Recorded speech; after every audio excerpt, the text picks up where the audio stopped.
গাজায় অব্যাহত বর্বরতার জবাবে ইসরায়েলের বুকে কাঁপন ধরিয়ে যাচ্ছে ইয়েমেন।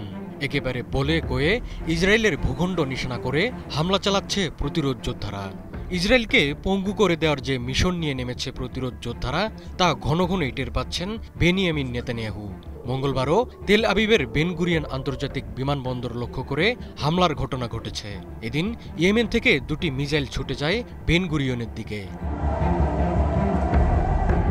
প্রতিরোধ যোদ্ধাদের এই অভিযানে দুটি ব্যালিস্টিক মিসাইল ব্যবহার করা হয়, একটি প্যালেস্টাইন 2 হাইপারসোনিক মিসাইল এবং অন্যটি জুলফিকার মিসাইল। ইয়েমেন জানিয়েছে মিসাইলগুলোর মধ্যে একটি বিমানবন্দর এলাকায় সরাসরি আঘাত হানে।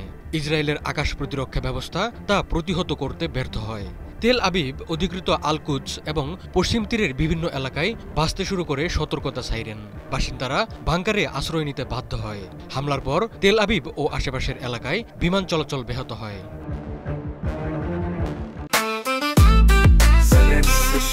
জেনেক্সে শিফট করো, লাইফকে লিফট করো।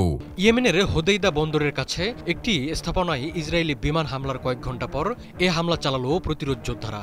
এই হামলাকে প্রতিরোধের একটি কৌশলগত পদক্ষেপ বলে উল্লেখ করেছে ইয়েমেন। হোদেইদার হামলার জবাবে ইসরায়েলের হাইফা বন্দরকে প্রতিশোধের লক্ষ্যবস্তু হিসেবে চিহ্নিত করে সতর্কতা জারি করেছে ইয়েমেন।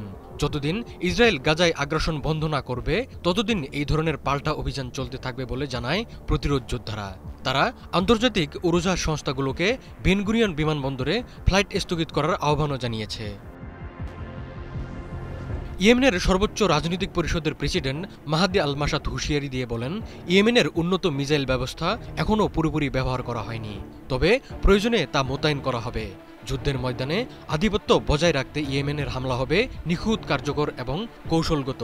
অধিকৃত জাফায় লক্ষ্যবস্তুর আশেপাশে অবস্থিত দূতাবাসগুলো নিরাপদ দূরত্বে সরিয়ে নেওয়ার আহ্বান জানিয়েছেন মাসাদ। বিদেশি কূটনৈতিক মিশনগুলোকে প্রয়োজনীয় নিরাপত্তা সংক্রান্ত নির্দেশনার জন্য সানায় ইয়েমেনের পররাষ্ট্র মন্ত্রণালয়ের সঙ্গে যোগাযোগের পরামর্শ দিয়েছেন তিনি। গত কয়েকদিন ধরেই ইসরায়েলে ব্যাপক পরিসরে হামলার প্রস্তুতি নিচ্ছে ইয়েমেন।